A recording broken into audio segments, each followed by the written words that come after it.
Coming up on this episode of Nintendo Cartridge Society, it's gaming's biggest night, the second annual Cartridge Awards.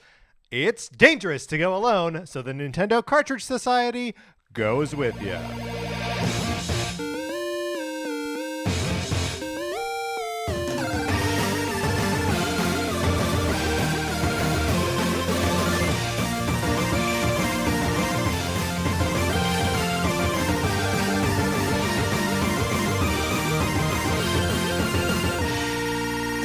Welcome to Nintendo Cartridge Society. My name is Patrick Ellers, and I am joined, as I am always joined on this illustrious evening, by my co-host, Mark Mitchell. Mark, how's it going? It's going great. You know, Patrick, I try to be positive in the beginning of these episodes, but I have to tell you, tonight is a trying night.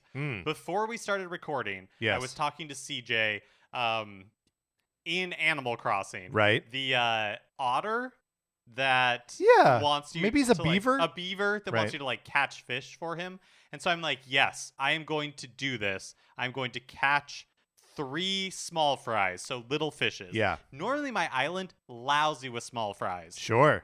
Could not get a small fry for the life of me. And then when I did see a small fry, I would panic, right? Because I would like get one small, because you have to get 3 in a row. I'd get one small fry. Right. And then I'd be like, okay, only 2 more to go. Then I'd scour everywhere, finally find another small fry. But then as soon as it nibbled, right, I would like panic and hit the button because I'm like, I don't know why. I just panicked.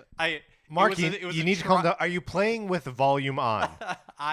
Because if you're playing with volume on, fishing should be no problem. Because the sound triggers before the visual cue. I know it should be no problem. Mark? It's a trying time.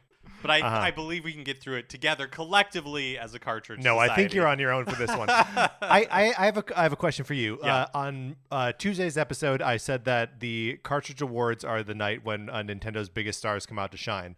And I was like, no, obviously that needs to be punched up. Should it be Nintendo's biggest superstars come out to shine? Nintendo's biggest starbits come out to shine? Nintendo's biggest shines come out to star? Like, what? There's like a play on words there that I didn't nail. I don't know that we're going to be able to crack it in the moment. Right. But I do like superstars. Superstars come out to shine? Okay, that's good. That's good. We'll go with that for now. If a better one occurs to us, we will go with that. Speaking of things you can go with for now, my copy of Sonic Forces for the Nintendo Switch. Would you like to borrow it? You certainly can get on a list to do so. All you got to do is email us at nintendocartridgesociety@gmail.com. And give us a mailing address where we can send you my copy of Sonic Forces for the Nintendo Switch. There may be a copy of Untitled Goose Game in there. Either way, you get to do whatever you want with it for as long as you want and then send it back. I pay for postage both ways. It's the perfect borrowing program. You might get a copy of Untitled Goose Game. Isn't that what I said? Did you? I switched the order up a little bit. I said that there may be Untitled Goose Game in there. Then I said you play it for as long as you want or not. Yeah. Oh, darn it. I tricked you, Mark. CJ. Another thing you can do is you can leave us a 5-star review on Apple Podcasts or wherever you get your podcasts. We appreciate it so much. It helps people find the show. It really helps grow our listener base. Patrick and I love reading every review that people write. If you leave us a 5-star review on the US Apple Podcast Store, we'll give you a shout out on the show. But if you favorite us, leave a review on any podcatcher, definitely let us know. Send us an email, hit us up on Twitter. We would love to give you a shout out. Also, we are playing Sega Genesis games as we head into the end of the year, the week of Christmas. We are playing and discussing Gunstar Heroes, Rise Star, and Golden Axe, all games that are available on the Sega Genesis Nintendo Switch online service. And then the next week, the week of New Year's, we are playing Phantasy Star 4 End of the Millennium, a 70-hour RPG that I've committed to playing in a week. Mark is playing Strider, and we are both playing Dr. Robotnik's Mean Bean Machine. Mark, are you excited about these episodes? I am really excited. There's so much Genesis that is a mystery to me that I think this is going to be fun. Yeah, we're digging in. It's going to be great. All right, Mark, let's get into it. Let's experience the second annual Cartridge Awards.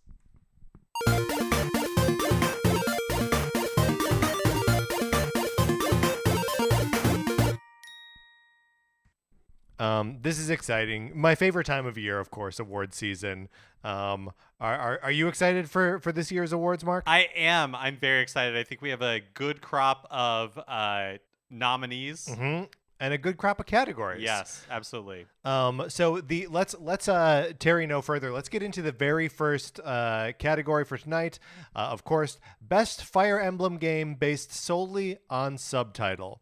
Mark, I have come with 3 nominees. I suspect we have some overlap here. Possibly, yeah. I've also come with 3 nominees. I mean, for Fire Emblem games, the only one that I've played is Fire Emblem Three Houses. Right. And so not on my nominee list. Right. Well, and it's important. We just need to reiterate that we are determining the best Fire Emblem game based solely on the Subtitle. So this is superficial. We are basing it just on the name of the game. Mark, I'm going to give my first nomination here. And of course, it is Fire Emblem Genealogy of the Holy War. That's a good one. It's a good name. It never came out. It never was localized outside of Japan. Is a Super Famicom game from 1996. Also on my list. So I will go ahead and give a different nominee. Fire Emblem The Binding Blade.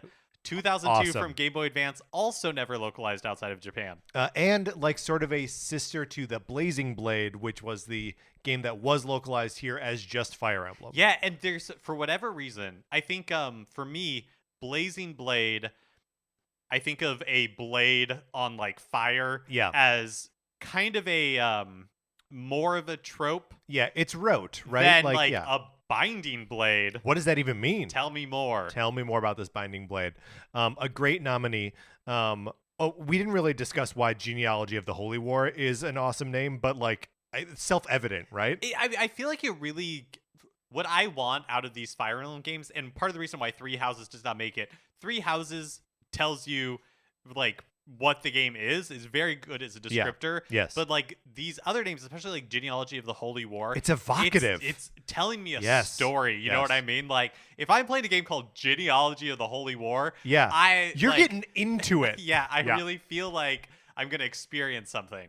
So here's kind of a curveball, and maybe off of the what we've established. Fire Emblem If, which is the Japanese title for Fire Emblem Fates. Oh, that's so interesting. Because Fire Emblem Fates is my third nominee. Okay, so are they separate nominees or are they one nominee? I think we will probably. They're different names, right. So I think probably different nominees is how I would approach it. That makes sense to me. So both Fire Emblem Fates and Fire Emblem If. Sell me on Fates. What I think is so evocative about If is it's so loose. It's almost like Fire Emblem Who. Like the it's so wide open, and it just like it conjures the idea of possibility. It absolutely does, because I'm thinking. You tell me if I'm wrong. That If does not have a question mark after it. It's That's just right. Fire Emblem If. I mean, that's cool. Right? It's a 2-letter subtitle. The confidence to not have a question mark, because it's not asking a question. Right. It is saying, like, I don't know, it's proposing, like, so many alternatives. Right. And which, like, is the theme of that game is that, like, so cool. Early on you choose between whether you go with your, and you don't actually choose this, you choose it when you buy the game, but whether you go with your adopted family or the family that birthed you, or there's a third path through there, which is sort of like a combination between the two. And I'm understanding your point now, because the category specifically is best Fire Emblem game based solely on Subtitle. So yes, I actually think you are right that Fates and If great point. They're one the same game because it's the same game. Okay. Yeah. All right. Okay. Good point. But we will now acknowledge not just the If part of it, but also the Fates part of it. Yeah. So then, do you have another nomination? No, those are my 3: The Binding Blade, Genealogy of the Holy War, and Fates. Okay. And so Fates/If. And then my final nomination is Fire Emblem Radiant Dawn for the Wii 2007. The reason that I love this is that it plays off the title of the GameCube game as it continues the story of Ike, and that game is called Path of Radiance. I really like taking the radiance part of that and turning it into an adjective, and it starts the subtitle instead of ending it. There's something very like poetically satisfying. That is really nice about it. It reminds me of something like you would have two it's like missing Wheel of Time books. Like there's two Yes, Wheel of Time books that like echo each other, with like what is it? What are the two? Radiant Dawn and Path of Radiance. Yes, yeah. Right. Yeah. And I just think that the Radiant Dawn, especially being the sequel, that it's Dawn, I don't know. There's something like about the sort of like circular nature of it, and like Dawn is something beginning, but it's also like the second part of the duology. I don't know. It's very fascinating to me. All good nominees. All- wow, Fire all Emblem great has a nominees. strong history of subtitles. Yeah, absolutely. I do think though that the only two that are really in contention here, I think Binding Blade is a good name. I think Radiant Dawn is a good name, but I think it's either going to go to If or Fates, or Genealogy of the Holy War. I think you're right. Okay. So one thing I really like about Genealogy of the Holy War is that it is, like we said, it conjures up, to my mind anyways, a very kind of like, even though I have no idea what the game is, Yes. I feel like I know what I'm getting with Genealogy of the Holy War, and it feels very fitting for Fire Emblem because I'm imagining, like being at a bookstore and looking at all of the fantasy novels, Yeah. and having one called like Genealogy of the Holy War, and it's like, oh Holy my gosh, cow, let's what get am I that. about to get into? You know what I mean? Yeah. I mean, it says epic better than any other Fire Emblem title, right? And there's something about the wordiness of it that really works. Like it's not, there was a little bit where I was like, do we want to do Fire Emblem? I was going to say Echoes of an Elusive Age Definitive Edition. That is Dragon Quest. Shadows of Valentia. Yeah. I was going to refer to that one, but the wordiness there doesn't really tell you much about it. No, the Genealogy of the Holy War feels like something like medieval. Yes. Like, and real too. Like Yeah. there's a smack of reality Like to a it. monk, like, inscribed it, copying it from some Totally. ancient text. Yes. So in that way, that one is very good. We don't know what the game is. It's possibly about to win an award for best Fire Emblem game based solely on Subtitle. But let's go back and discuss the Fire Emblem If/Fire Emblem Fates. And maybe like the fact that it has the two names like knocks it down a peg, but we both nominated it independently for different names. Also, I'm sure that Genealogy of the Holy War is probably, since that was never localized outside of Japan, Right. like not the actual. Do you know what I mean? All of these probably have two titles. Yeah, that's a great point. It's only If and Fates that we are specifically talking about. So on both parts of it, I do like the simplicity of it. Like, Fates holds a lot of weight, but there's something about If that is just really It's like so bold. tickles the fancy. Yeah. It is bold. That's a great way of putting it. I mean, especially you think about where that game comes out, like in the Fire Emblem line, they had just hit with Awakening, right? And Fire Emblem Awakening is also a good title, and sort of a there's a serendipity to it being like the awakening of the West to Fire Emblem as like a blockbuster property. That was the one that made Fire Emblem in the States. I also think Japan too, like worldwide, great it's point. the one that really like cracked open the franchise and made it like more approachable. Absolutely. So like either they knew that, or it was just like a fun way to like tie it into, but it's not nominated. Was not nominated by either of us, and the only way to be nominated is to be on our list of nominees. We're not adding nominees at this point. We're too late in the process. So Mark, it comes down to which do you like better, the simple elegance and mystery of Fire Emblem If, or the evocative wordy Fire Emblem Genealogy of the Holy War? So for me personally, I think Genealogy of the Holy War speaks to me in that sort of like fantasy nerd way. Yeah. That If does not. I think they are both cool titles, but I personally lean towards Genealogy of the Holy War. So at this point, I will refer us to the title of to the category itself, which is Best Fire Emblem Game based solely on Subtitle. I think the Fire Emblem part of Fire Emblem If is doing a lot of the heavy lifting. If it's just If versus Genealogy of the Holy War, Genealogy of the Holy War wins. Yeah, I think so. You know what I mean? Yep. That just the subtitle part. If is only evocative because it comes after Fire Emblem. Yeah. Whereas Genealogy of the Holy War, all by itself, a perfect, just a perfect name. So the winner of Best Fire Emblem Game based solely on its subtitle is Fire Emblem Genealogy of the Holy War. Very, very good. Next up, the next category is Best Post-Game World in a Mario Game. This category, of course, is suggested to us by a Dementio superfan. Mark, would you like to give your first nominee for Best Post-Game Mario World? Yes. And this one, potentially controversial because I do not know if it actually strictly fits the requirements. Because my first nominee is Super Mario Odyssey. And while it does have kingdoms and worlds that open up after, I feel like the strength of Super Mario Odyssey is that it just has an amazing and enormous post game. Absolutely. That it allows you to revisit literally every kingdom and discover like a 100% more moons in all of them. In fact, if if I were talking to somebody who was starting the game for the first time, I would tell them, finish the game as quickly as possible. Right. Like, beat Bowser, because right. the stuff that happens afterwards makes way more sense for you to go back and to each kingdom and then try to get all the moons. Right. Don't try to do it at the beginning. Yeah, absolutely. So when you say Super Mario Odyssey, are you what exactly are you counting in that? Exactly. Well, See, and spoilers here for Super Mario Odyssey. Yeah, true. Right. It's like all the post-game content, because all of it all together. Yeah, and so that's why I'm saying, like, Mushroom Kingdom, Dark Side of the Moon, and Darker Side of the Moon, plus all the stuff that opens up in the original game. Wow. And so that's why I'm like, does this really count? Does it really count? But I do think that it has the best post-game out of any Mario game, because the amount of content and the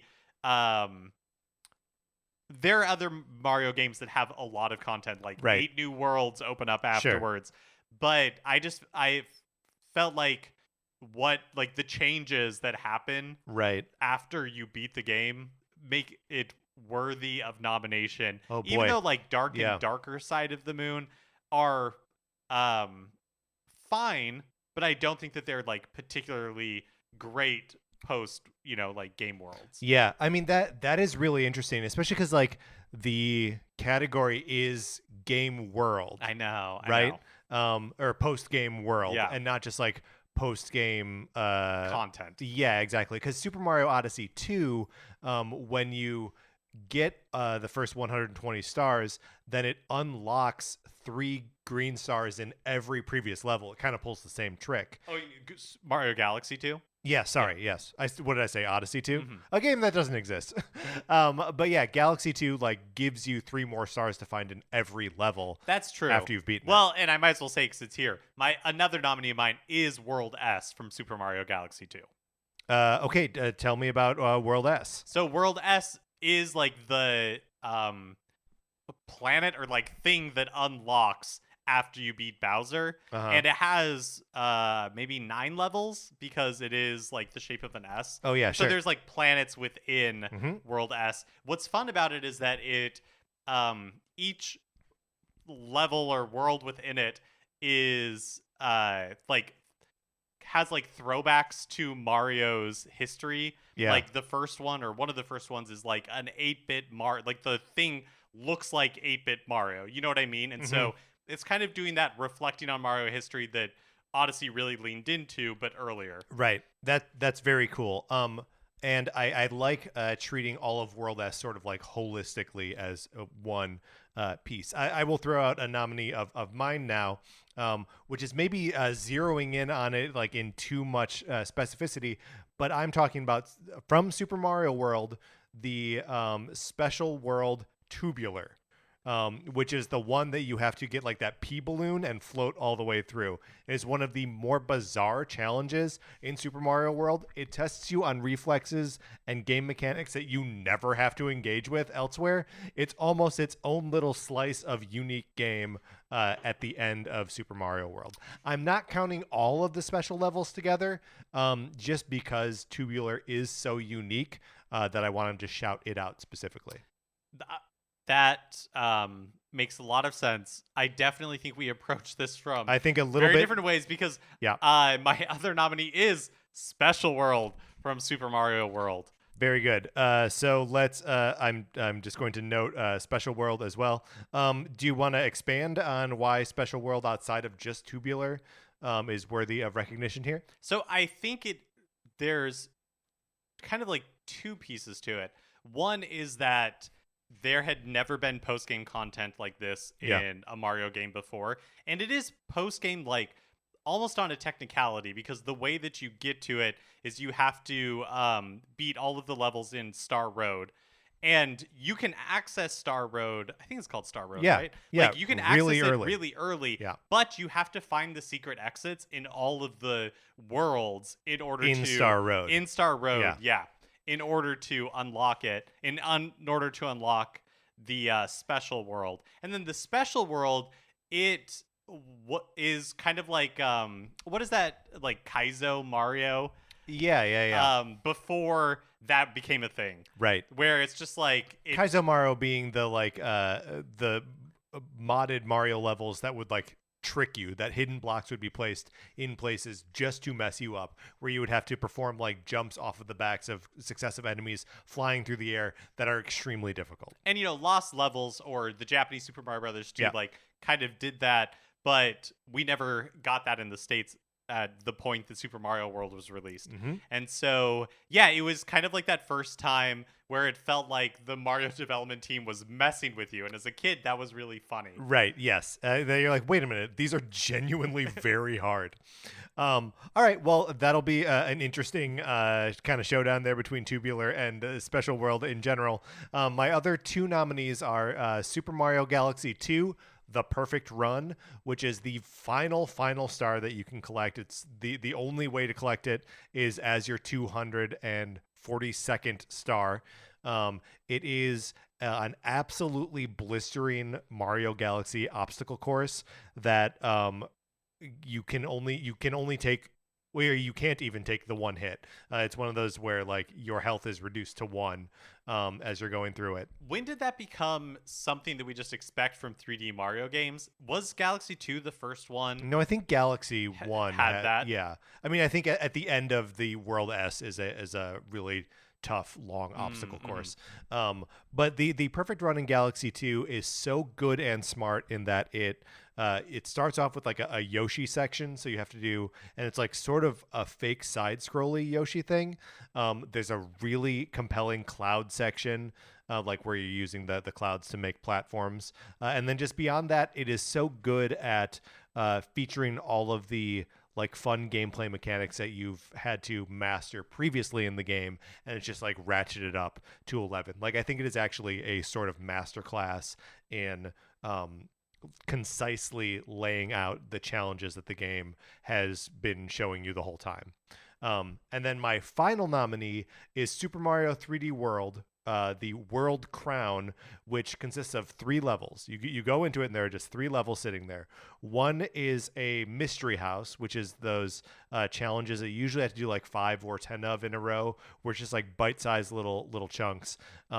But there's like, I don't know, 50 of them or something like that. Like it just keeps going, and it reuses most of the old ones, and then there are some new ones on there.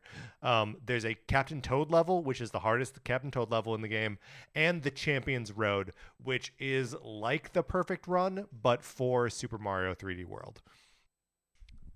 So now we must decide which of these is the best Mario post-game world. I think first we need to discuss Odyssey. Yeah, I mean, we almost need to define what we want to mean by world in this specific instance. Right. So I think probably world should be a collection of levels, right? Yeah. I think that is Mario standard. I think when both of us went off that guidance, we were misguided, which means I'm going to remove Super Mario World Tubular from this list because it is not a collection of levels. I am also going to remove the Perfect Run because it is not a collection of levels. And Super Mario Odyssey, also not a collection of levels. Right. Which means that the remaining nominees are World S in Super Mario Galaxy, The special 2, Super Mario Galaxy 2. Super Mario Galaxy 2. Special World from Super Mario World, and World Crown from Super Mario 3D World. Now, I don't want to speak for you. Thank you. But I feel like, but I'm going to. Thank you. And say that World Crown from Super Mario 3D World. I know that you and Sarah worked on that for a very long time. Yes. And that was like a special achievement. Yes. When you guys that was a big moment when you guys beat it for the first time. Yes. And for the second time and every time after that. Yes. So I do have a personal affinity for it. Are you suggesting that is swaying my judgment here? No. I don't think that's a bad thing. I think that actually may be a reason to go for it. Because while I think that like Special World from Super Mario World and World S from Super Mario Galaxy 2 are great collections of Mario levels for different reasons. Special World being like the first time that the Mario team kind of messed with you. World S for being a reflection on Mario history. I think for us as a collective, the Crown World from Super Mario 3D World probably means the most. Yeah, I mean, it definitely means the most to me. So that is my vote. And I would like to honor that because I don't really feel strong enough about the other ones to, like put up a fight. You know what I mean? Yeah. Yep. All right. Then the winner of Best Post-Game World in a Mario Game is Super Mario 3D World's World Crown. I mean, it is after all the Cardies. It's our awards. That's right. That's right. If I mean, we are the voting academy. We are the entirety of the voting academy. We of course employ PricewaterhouseCoopers to keep track of our ballots. Is it Coopers or Cooper? I think it's just a singular Cooper. Okay, great. Mark, the next category is Best Hypothetical Super Smash Brothers Clone. So we have seen, obviously, there has been a sort of rash of Super Smash Brothers like games. There was that Nickelodeon one. We will be seeing a Warner Brothers brawl thing coming out at some point. We are looking into a potential future, and we are selecting which are going to be the best of one of these that comes out sometime in the future. Mark, I would like to go first, if at all possible. My first nominee is the Jim Henson Workshop's Fight 'em Up. Oh, very good. So this will have Muppets in it. It'll have Fraggles. David Bowie's character from Labyrinth will be in there. We'll get some Skeksis from the Dark Crystal. Big Bird, Elmo, like everyone from the Jim Henson's Workshop. Probably a Ninja Turtle from the 1990 movie. Very Michael Caine as Scrooge. Of course, Michael Caine as Scrooge. And probably the Ghost of Christmas Present, because he's enormous. That would be so much fun. Yeah. And it could be done like so playfully. Totally. Yeah, that would be a lot of fun. So I think there do have to be humans in it, right? Like at least Michael Caine and David Bowie. Yeah.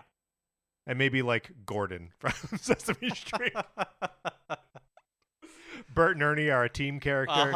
I mean, this is something that like on thinking of it, I now want it to exist. That would be a lot of fun. I have two nominees. My first one is more of a crowd pleaser. This one is maybe for a couple hundred of us. I would really think it would be awesome to see a Smash-like fighter for King Features Syndicate's syndicated comic strips. Because they have so many of them. Okay. So I'm talking Blondie. I'm talking Barney Google and Snuffy Smith. I'm talking Rex Morgan MD. I'm talking Mary Worth. I'm talking The Family Circus, Lockhorns, Spider-Man, Curtis, Dennis the Menace. Is Popeye in this or not? Popeye, I don't know if it's running anymore. Okay. But potentially they had He could Popeye be a in the legacy past. character, right? Yeah. Mark Trail, High and Lois. Like, they've got this is good. Funky Winterbean, Crankshaft, Zitz, Baby Blues. They own Many. I just want one of these Smash fighters where I can play as Mary Worth. Is that too much? No, to ask? that is excellent. Okay, King Features Comics. What a great addition to the lineup. Mark, for my second nominee, it is the 90s and 90s and onward. I'm going to get rid of the 90s part. The NBC must-see TV brawl. I'm talking Friends. I'm talking Seinfeld. Mad About You. Will and Grace. Cheers. Taxi. You're going to get to play as Latka. My Name is Earl. The Office. Scrubs. You're going to get to play as JT. Was that his name? Parks and Recreation. Superstore. The Good Place. This would be... I'm very excited about that. Would be must-see TV. Oh, that'd be so good. My second one is just give me like a Star Wars fighter. The Star Wars universe is so big now. You have characters from the Clone Wars, the Bad Batch, Rebels, the Mandalorian, all of the movies, right? Like the universe, the comics, the like, movies. You said movies. The High Republic, the novels. Yeah. Oh my gosh, give me Sheev Palpatine flying around with his like Force lightning. Yeah. You know, he's like a transforming character like Zelda and Sheik. You know, where he's of course cloning himself or something we don't know. Yes. Give me Snoke in a jar. Yes. Also, let's get some Legends characters in there. Give me a Dash Rendar. Give me a Dash Rendar. Give me a Dash Rendar. For sure. And in fact, let's lean into characters that have appeared in video games. That would be so much fun. Right? Because then we understand their movesets a little bit, which is always my complaint about these Smash clones, where it's like, okay, I can play as Ren and Stimpy, but what does that mean? These characters don't appear in video. Oh, I'm Gandalf. What? It doesn't make any sense. Yeah. These are book characters. No, that's true. The more video game characters you can put in there, the better. Yeah. And Star Wars has a long history in video games. So, that one may win just sort of by process of elimination. Also, it makes me wonder, does Yoda appear in the Jim Henson one or in the Star Wars one?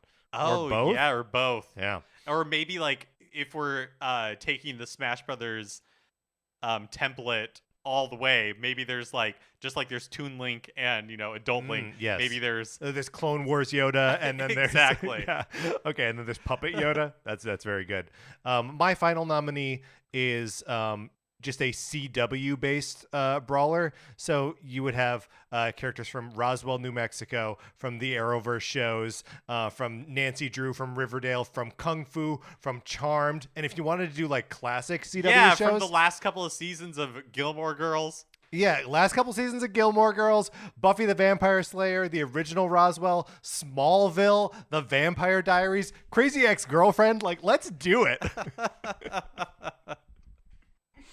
Mark, I think so. Those are our nominees: the Jim Henson Workshop, King Features Comics, NBC Must See TV, Star Wars, and the CW. Who should win? Yeah, I feel like this one is challenging because I want to. They all sound so delightful. Yeah, I think the only two that are really in contention here, and correct me if I'm wrong, but my gut says the best two are Star Wars and Jim Henson. I think you're right. Okay. So the Star Wars one, I will say strikes against it are not really a mashup, right? Not really a mashup. Have seen there are lots of Star Wars. There are Star Wars fighting games. There are Masters of Terrascasi. Yeah. Yep. I guess that was the only one though, right? There hasn't been a Star Wars fighting game. That's true. Not strictly, but there are modes in Jedi Knight. Oh sure, Jedi Power Battles. Yeah, stuff like that. And let's not forget Yoda and Darth Vader in Soul Calibur 3. And there was a Wii lightsaber fighting game, wasn't there? Great point. But I mean, to that point, and it was one of the positives that we addressed earlier. It is a video game property already, so it is a natural fit for a Smash-like game, which is a strike against the Jim Henson one. Is that there was a Dark Crystal game 2 years ago, but it was bad and no one liked it. And then are there Muppets games or Fraggle games? I don't think so. Yeah, not that I'm aware of. But it is a mashup, and I really like the sort of fluid reality of the Jim Henson characters in that like they sort of exist in each other's realities already. Are you familiar with the Muppet Family Christmas special from like the early 90s, late 80s? It is a Christmas special where they're spending the holidays at Fozzie's mom's house, and more Muppets keep showing up, and the Fraggles are in it. Like the Fraggles are living under her house.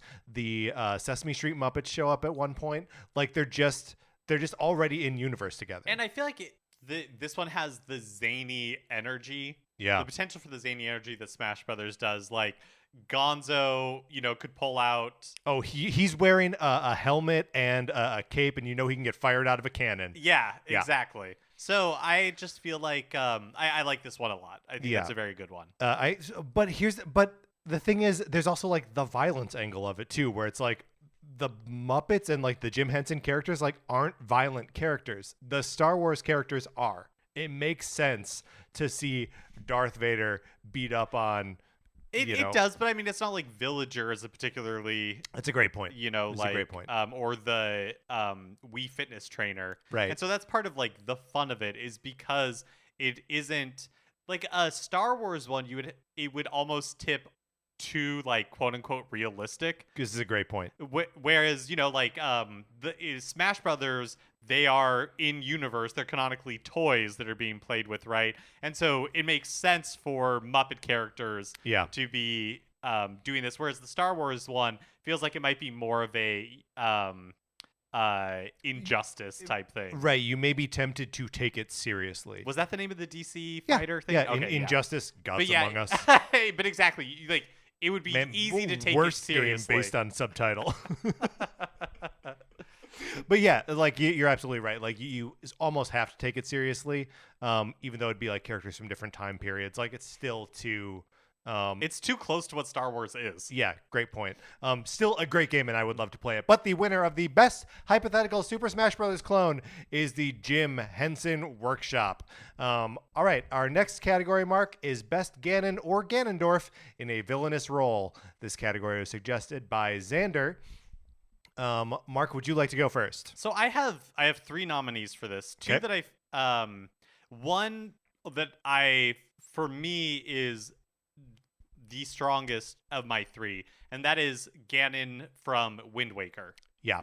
Ganon from Wind Waker is also one of my nominees. So, lots of reasons. One, visually striking. I think one of the best designed Ganons. Yeah. Well, and he's got the height on the other characters. Yes. Yeah. He's got a little bit of a like Kingpin in Spider-Verse kind of thing going on. Yeah, absolutely.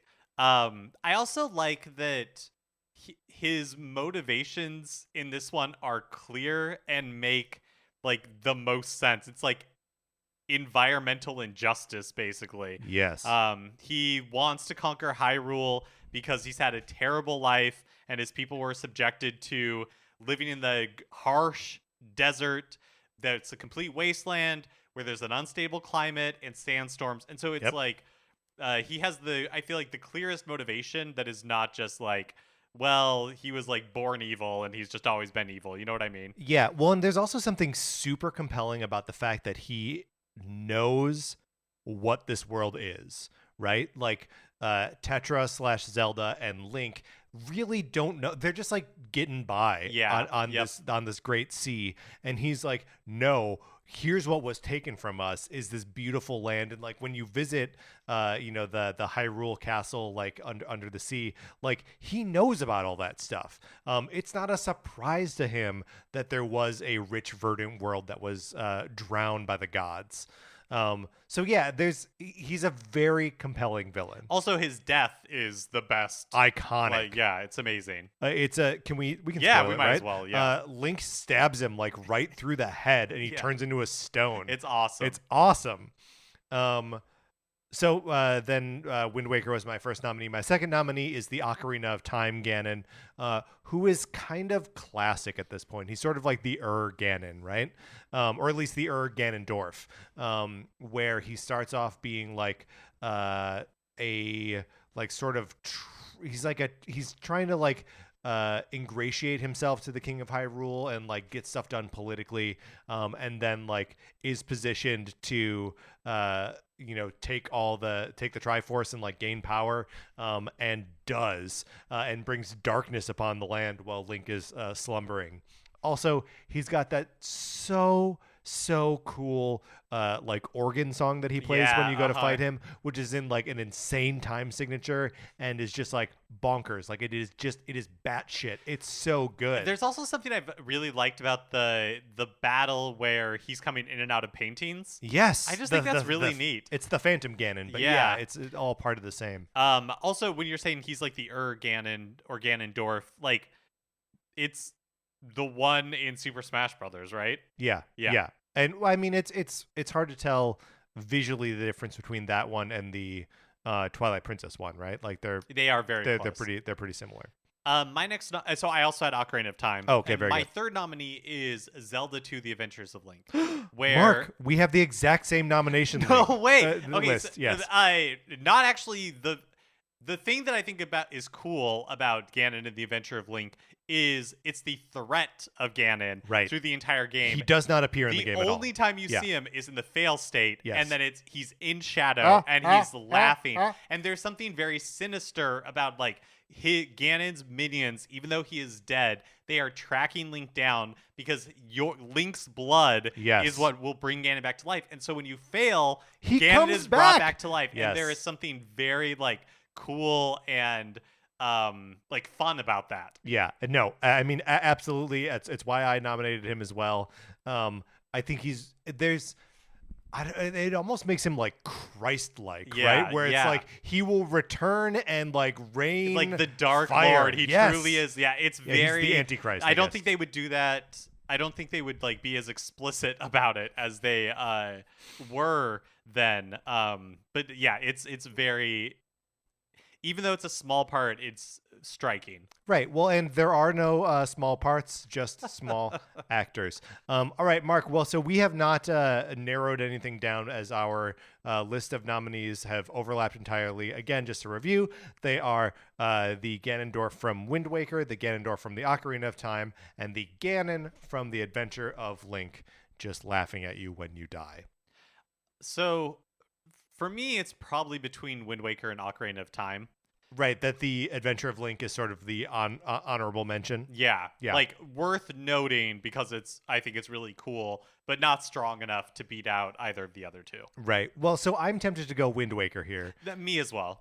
He's also like the way he looks with like that sword and like his kind of top-heavy design. I don't know. It's all. I would love to see this version in Smash Brothers. Oh my god! To see this like in like Toon full Ganon? Fidelity. Yeah. You know, like I just think it would be awesome. I love this version. All right then. The best Ganon or Ganondorf in a villainous role goes to Ganondorf from The Wind Waker.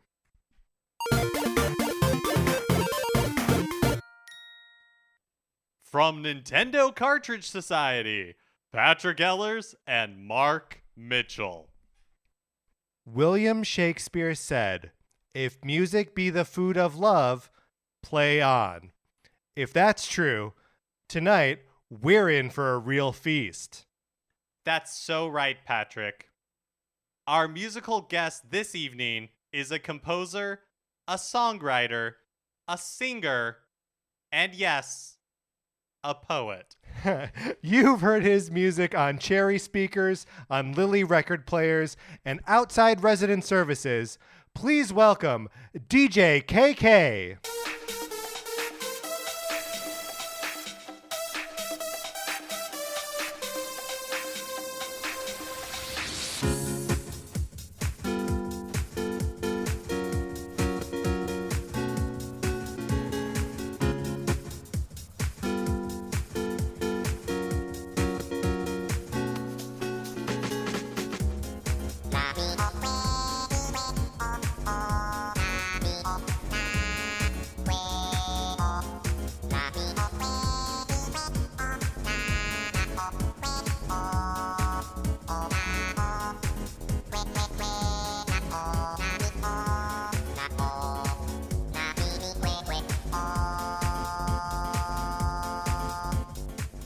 Mark, can you believe he's been making music for almost 20 years? It's incredible. He doesn't miss a beat. He just gets better and better. A real star, superstar studded evening.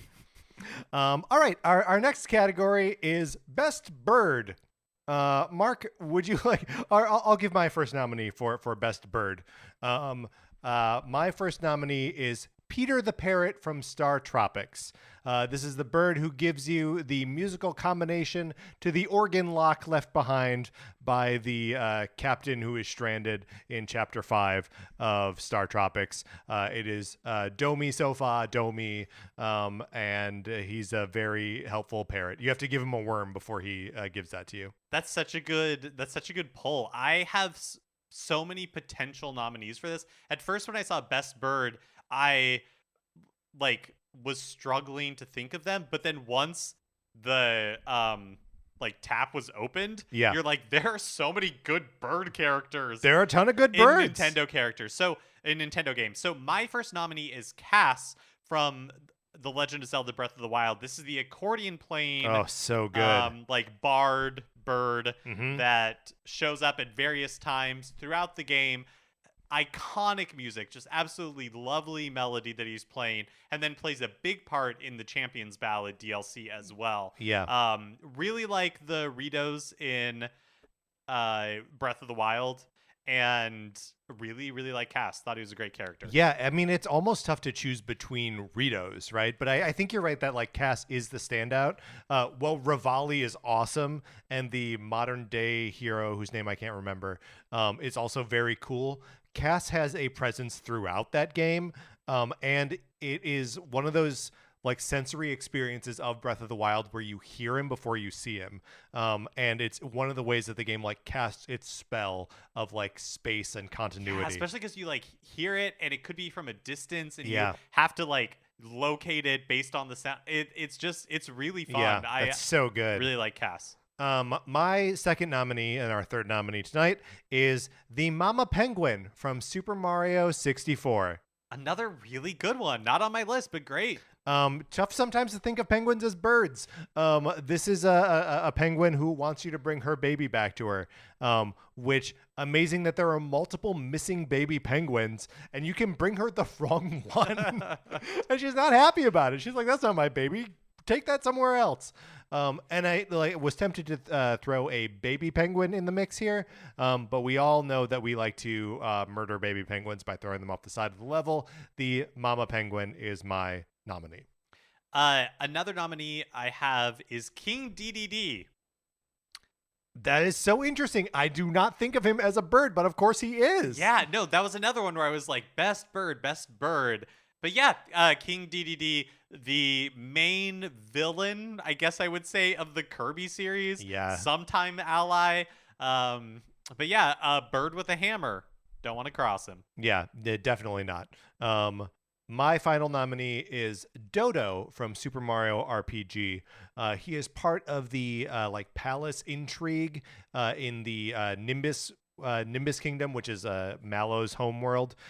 He is more of a bruiser and an assistant to the people who are actually trying to usurp Mallow's crown. But he's there. He's almost like a fat raven, but he's called Dodo. He wears a little helmet. It's very cute. I love Super Mario RPG, so of course I have to mention one here. This is not my nominee, but just want to give big ups to my boy Falco. Yep, big ups to Falco. Sorry you overlooked this year. It's been a little while since we've had a Star Fox game to be excited about, so this is probably why. Birdo is my final best bird. I looked it up to make sure that they count, and not just on a technicality, but they are in fact part of a race called Birdo of prehistoric birds. Okay, so we believe that Birdo is a bird. Is a prehistoric bird, okay, yes. Okay. Yeah. So just to review, the nominees are Peter the Parrot from Star Tropics, Cass from The Breath of the Wild, the Mama Penguin from Super Mario 64, King DDD from Kirby, Dodo from Super Mario RPG, and Birdo from everything. So I think we can start to make some eliminations here, right? Yeah. So I think Dodo probably not actually in the running. I think King DDD, the fact that we don't immediately think of him as a bird, probably another strike against him. Yeah, another strike. But I think everyone else is kind of in the running here, and let's talk about why. So Peter the Parrot, I think, is in the running because Star Tropics is an iconic, forgotten classic, and he plays such a unique role in that game. He's a bird who sings a song to you, and you need that song to get to advance in the game.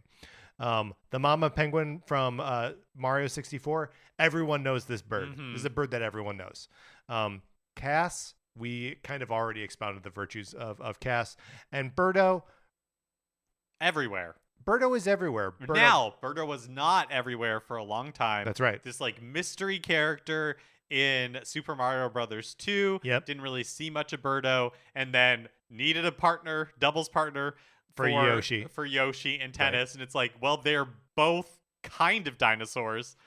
And so well, wait, does that mean Yoshi is a bird? Well, because dinosaurs evolved into birds. I guess like saying something evolved into something doesn't mean that they're the same thing. Right. Yeah. Right. So I don't think it's Cass as much, and I think Cass is great. See, I think it might be Cass. Oh, interesting. I just think Cass is like not been in compared to like Birdo. Cass has not been in it enough. Well, right, but then by that, if we eliminate Cass, then we also immediately eliminate Peter the Parrot. I mean. Okay, well, I'm eliminating Peter the Parrot, but I am not conceding on Cass. Cass is such a good pull, and I don't want to be hyperbolic and say that he executes on the mission statement of Breath of the Wild, but he kind of does. Like the fact that he exists around the world, it makes the world feel like a cohesive unit. And granted, there are a million other things that do that too, but I mean, I see what you're saying, though, where it does, like, Cass aids that experience of discovery that is so core and foundational to, or is a great example of the gameplay loop of discovery in that, where discovery and familiarity at the same time. Because you're, like, out in the world, and then you, like, hear this noise, whether it's from the first time that he's playing his accordion, or you're familiar with him, but you still have to do that thing where you're like, where is he? I have to like climb up, or I have to look around and I have to find him. And so it's just like another exploration element in a game that is the main draw of it, is exploring this vast world. Yeah, I mean, I almost feel like it's Cass's to lose, but do you want to make a case what for what Birdo has going for them is ubiquity. Yeah. Right. True. And so it's not like a good thing or a bad thing necessarily, but I feel like Birdo probably is the most iconic bird. But I think the problem with that is that I don't think people really think of Birdo as a bird. Right. And I think also like ubiquity, as far as like awards are concerned, can kind of go against it. Our Marvel movies never won Best Picture, right? Right. And likely never will. So I don't know. For my money, I think the answer here is Cass. I think we talked ourselves into Cass. I think the answer is Cass from The Legend of Zelda: The Breath of the Wild. Is best bird. Next category is the best platform on which to play Super Mario Brothers. So I'll go first because I only have one nominee for this, because I think it's the right answer, but I'll be very interested here. Yes. Any alternatives you have. And for me, it's the Nintendo 3DS. I think that's the perfect system to play Super Mario Brothers on.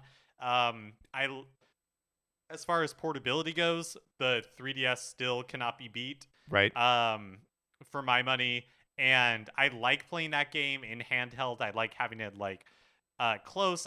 With something like Super Mario Brothers, I think it benefits from portability in this day and age. Yeah. So for me, it's Nintendo 3DS. So my three nominees are I came up with three nominees, and I think they're all good places to play Super Mario Brothers. The Wii Virtual Console, because it had excellent NES emulation, and also the Wii Remote functions shockingly well as a NES controller, especially if you don't need to quickly access the start and select buttons. The NES Classic Edition is my second nominee, which is basically just like playing it on NES, but without the sort of hassle of the cartridge maybe not working from time to time. And then my last nominee is the Super Mario Brothers 35th Anniversary Game & Watch, which has Super Mario Brothers and the Lost Levels and a version of Ball on it. And that's all it does. It is also a clock, and I love the clock part of it. I've had it up on the wall in my office for the last couple months, and it is beautiful. But so that also has the portability of the 3DS. It is a little bit, I mean, it's quite a bit smaller than a 3DS, which I think the only strike against 3DS for me is that it's a lot to have in your hands to play Super Mario Brothers. Yeah, that's a good point because it is like two screens. You have to boot it up. You have to like get her, futz around to get to it. Right. Whereas, and when you got the 35th anniversary Zelda Game and Watch, getting that out and like holding and everything reminded me how light Yes. and like easy to carry those things are. And at the time, I remarked, it's almost like you want two of them, one to keep like preserved and used as a clock or whatever, and one that you can just like toss in a backpack to Totally. play. So I am swayed by the Game and Watch because I for me in this day and age, I think the portability wins out on like Totally. being able like perfect emulation or anything like that. So yeah, I like that answer. They're also just like tiny little like extra features in there. Like you can there's a world select that you can access, or there is an infinite lives thing that like are the only two little tweaks to the game, but it does make it just a little bit different. So the winner of Best Platform on which to play Super Mario Brothers is the Super Mario Brothers 35th Anniversary Game & Watch. The only thing that I don't love about that is that it's so hard to experience that. You know what I mean? Here's the thing, though. It's not that hard to experience that because they are plentiful. Like the scarcity race on these things didn't really happen.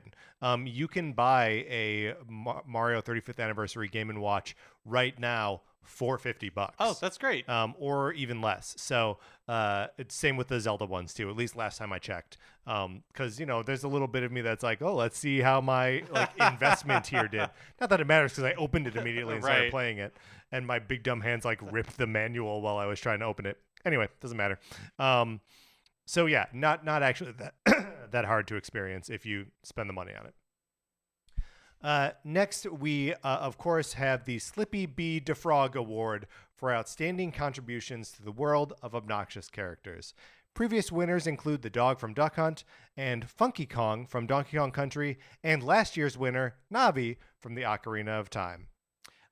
This year, we are honoring Dr. Kamuda from Famicom Detective Club, The Missing Heir, a little bit of a different type of obnoxious character. Yeah, someone who's a little bit too girl crazy and a little bit too like obtuse in how you have to interact with him to solve puzzles and advance the game. Yeah.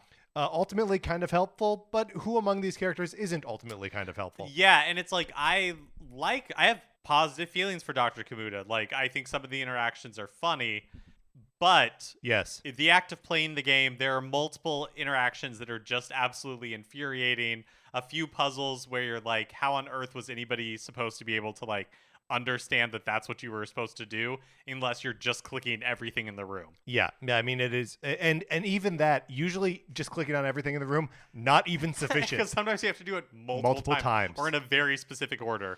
But all of this is to say, if you have not played Famicom Detective Club, either of the games, we really loved it. We really had a great time. Yeah. Play it with a guide on your lap, because it is it's worth it to get through these games. Yeah. And you get to experience one of the best obnoxious characters of the year, Dr. Kamuda. Mark, which brings us to our final category. Can you believe that we are already at the end of the night? Wow. Our final category for tonight is Best Button on a Nintendo Controller. I will start with my first nominee, the trigger on the NES Zapper. No way. This is also on my list. You should describe why, because I think probably at this point a lot of our listeners have no idea what an NES Zapper was like. Sure. So the NES Zapper used primarily to play Duck Hunt, but also like Hogan's Alley and a couple Gumshoe. Yeah, Gumshoe. That's right. just very few actual applications for it, but it was a light gun that looked just like sort of a handgun / like rifle mixed together. Yeah, kind of like a little bit like a space like sci-fi laser. Yeah, Like I not guess too hence, much like a real gun, but yeah, because it had a very long like kind of like a Star Wars zapper a little yeah, bit. or almost like the James Bond PPK, right, with like Yeah. the longer barrel. And in the original release, it was multiple colors of gray, kind of two-toned gray, light and dark. And in the re-release of it was like orange and gray. And we had the orange one. We had the gray. re-release. We had the double Yeah. gray. Both are cool though. Like I think they both rule. What color was the zapper trigger on the orange one? I want to say orange, but I honestly don't remember. So I think it was red on the original release, and kind of like a duller red, like not bright. But it had the most satisfying like pullback, spring-loaded kind of like click to it when you pushed it, and it was the only button on this controller. All you could do with it was fire. Yeah, and the controller itself, I just looked it up. You're right. On the gray one, it is red. Kind of like the Nintendo red. Yeah. And on the orange one, it was black. Oh, okay. Black. Cool. So it's I mean, it's an iconic button, and in all of the Nintendo developed games, they had the same sound effect for firing the gun, and also the same sort of visual effect, which was necessary because of the way that a light gun works, is that it just reads, like a color on a screen. So it has to turn the whole screen bright white, except for the spaces that are targets that you can hit. Those are squares of color. So firing the gun while the game was on meant that you got a bright flash from your TV and this clearly identifiable sound, along with the click of the actual trigger being pulled. Yeah. It was a sensory experience and sort of unified across games, which no other controller can give you that. No other controller can give you that. So that was one of my nominees as well. Another nominee I have is the D-pad on the original Nintendo DS. Not the DS Lite, but the original Nintendo DS. There was something about it. It was like flat. Yeah. I don't know. There was just something like very like clicky, like something really, really satisfying on the original Nintendo DS. And I feel like the D-pads on the lights weren't as good. But I've been chasing that D-pad high ever since. Wow. I know Nintendo has it in them. Right, because they've done it before. Yep. I also have a D-pad on my list, but it's just the original NES D-pad. Before Nintendo did this, it was not standard for controllers to have D-pads. We were reliant on joysticks and rollerballs and like God knows what. D-pads are an innovation of Nintendo's, which is so easy to forget now. So I have it nominated as sort of a like historical curiosity. And then my final nominee is the GameCube A button. This is also on my list. I thought it might be just because we talked about it recently, you know, on our ABCs of GameCube for this console's 20th anniversary.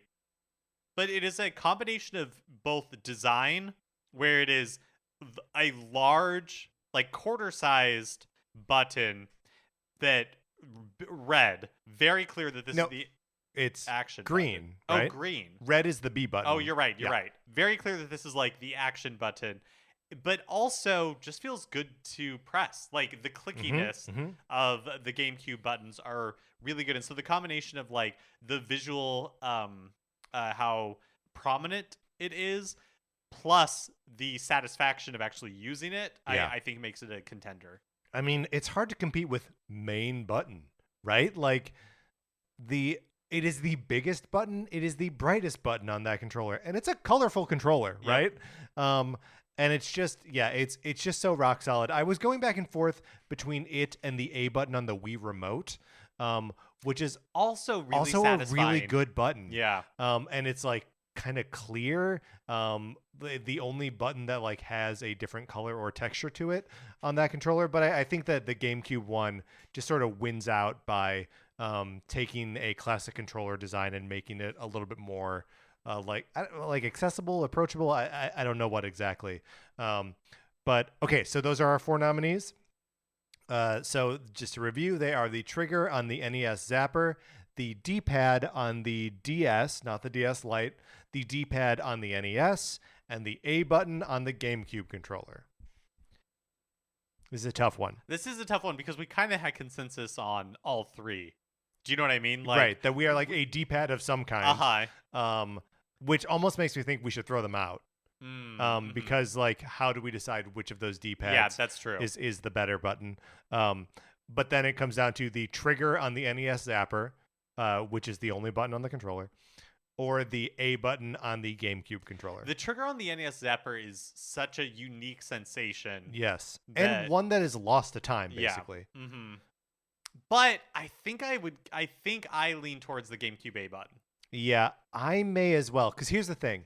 Everything I said about the greatness of the Zapper trigger is true. It is now obsolete. You cannot use a light gun on a TV that's not a CRT TV. And I know people obviously have, old monitors and stuff that they will play on. But like, it's just straight lost to time. And also, is a trigger a button? That's a philosophical way that we can approach this. Yeah, I feel like what the Zapper has going forward is novelty. Yeah. But I think the GameCube A button is the right choice.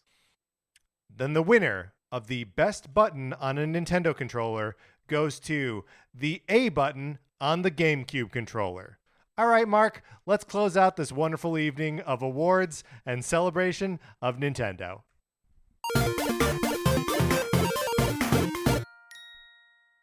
Mark, I think that's the best Cardies we've done yet. Doesn't it seem like the Cardies come sooner every year? They can't come soon enough as far as I'm concerned. You're just driving around and on the bus shelters. You're seeing for your consideration. Right, yep. Best button on a Nintendo controller. Right, and you know that the streets around your apartment are going to be closed down for a week so that they can, clean up Nintendo Boulevard and. But worth it. Worth it every year. It's worth it. It's just it makes me happy and proud to live in an area that really values this sort of thing and celebrates it.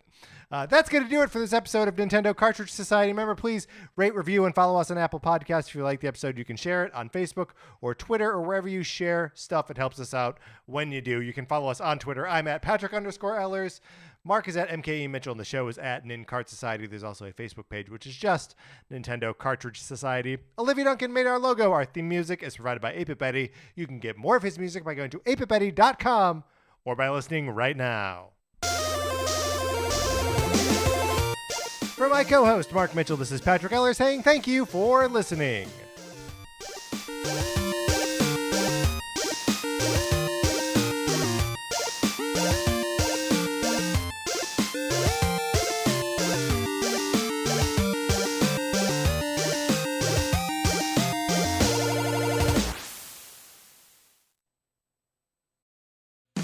I'm Brian Husky. I'm bald. And I'm Charlie Sanders, and I'm also bald. And we host Bald Talk on the Campfire Media Network. Bald Talk is the podcast where two bald comedians talk to anyone bald about being bald.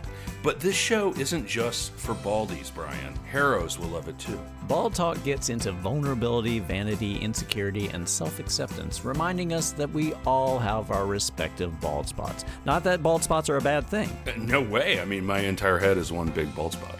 It is one huge, beautiful bald spot, Charlie. Get Bald Talk on Apple Podcasts or wherever you get your podcasts. I mean, I have like a little bit of hair, but not like you. Like, you're really bald. I'm truly bald. Great. I mean, it's I'm great. balder than you. You are balder than me. Only on Bald Talk. Campfire.